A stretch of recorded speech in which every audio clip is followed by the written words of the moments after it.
ไปสบายดีนี่เฮามาสอนวิธีการเติม VPay เนาะก่อนอื่นเฮาจะเฮ็ดแนวใดเนาะเฮาจึงสั่งซื้อ VPay ได้เนาะก่อนอื่นเนาะเฮาต้องได้บัญชีธนาคารของบริษัทก่อนเนาะหลังจากนั้นเฮาก็ไปโอนเงินเข้าบัญชีของบริษัทบัญชีธนาคารของบริษัทก่อนแล้วหลังจากนั้นเฮาจึงไปโอนเงินเขาเนาะเอาไปเบิ่งวิธีการโอนเนาะเอาไปเบิ่งวิธีการโอนเนาะว่าเขาจะโอนแนวใดเนาะโอนแล้วเราจะสั่งซื้อเนาะถ้าผู้ใดใช้ในการอันน่ะ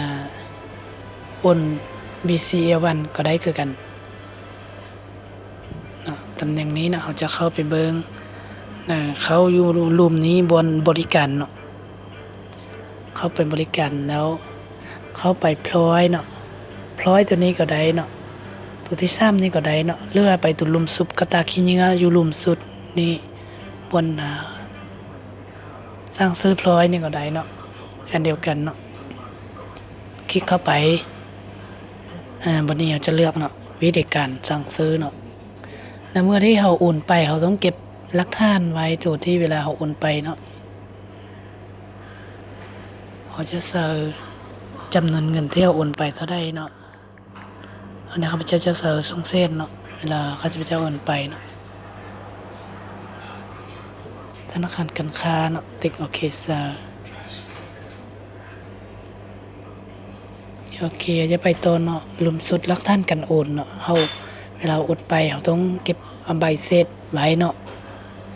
คลิปแคปหน้าจอไว้เวลาเราโอนไปใน BCA1 เนาะเราโอนไปเท่าใดแล้วเวลาจำนวนเงินที่100เราต้องการสั่งซื้อนี่ต้องเท่ากับจำนวนที่เราโอนไปเนาะ100 10 100 พันหมื่นแสน200,000เนาะเอาหลักฐานเนาะ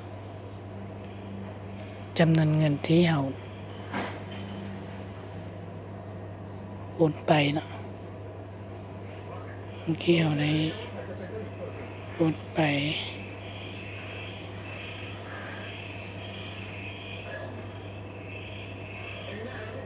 แสดงว่าบ่เห็นแล้วเนาะ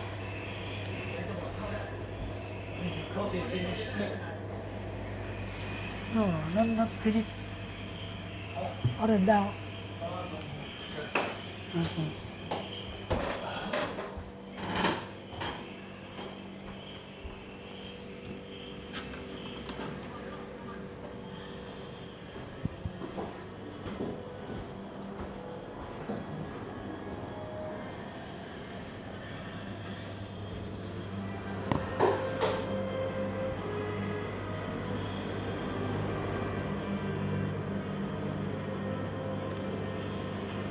บ่แม่นเนาะคันบ่แม่นจะได้ไปถ่ายใหม่ก่อนเนาะ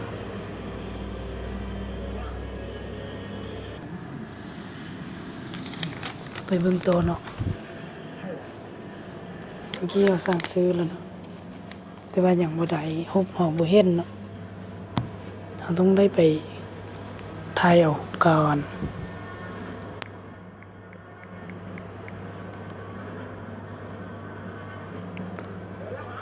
200,000แล้วธนาคารการค้าเอาโอนไปธนาคารการค้าเนาะเลือกเอาฮบ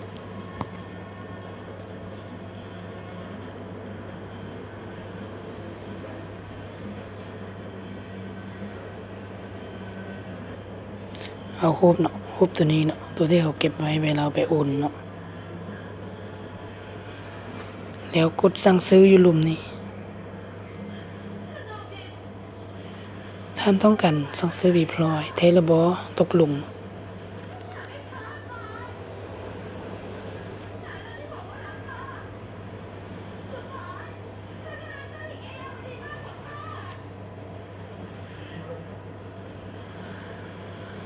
สั่งซื้อบีพลอยสำเร็จแล้วกรุณารอท่าประมาณ5 หรือ 10 นาทีก็เป็นเบิ่งเนาะ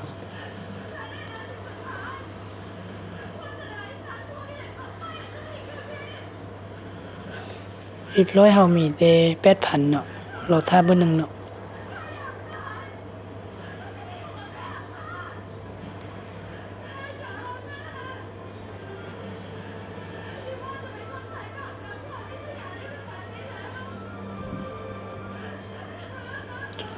ออกไปก่อนออกออกแล้วครับคืนเข้ามาใหม่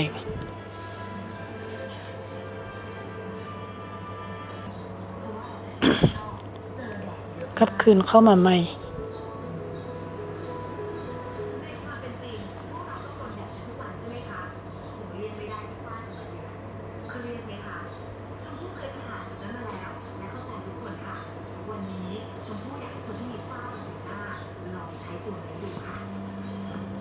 ซ่า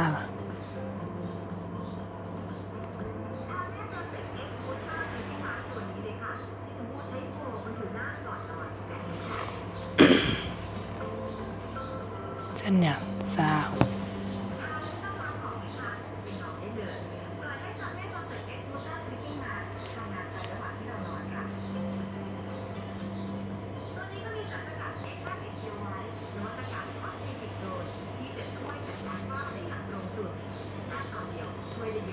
ออกมาแล้วเนี่ยส่งเส้น8,000โอเคได้แล้วเนาะวิธีการสั่งซื้อวิบร้อยเนาะโอเคมีเท่านี้เด้อขอบใจเด้อขอบใจหลายๆเด้อผู้ที่รับชมเนาะขอให้กดไลค์กดแชร์เด้กด Subscribe ได้เด้อโอเคมีเท่านี้ขอบใจพบกันในคลิปต่อหน้าเด้อมีหยังก็คอมเมนต์ให้ได้เด้อเพื่อไปกันปรับปรุงในวิดีโอใหม่เด้อ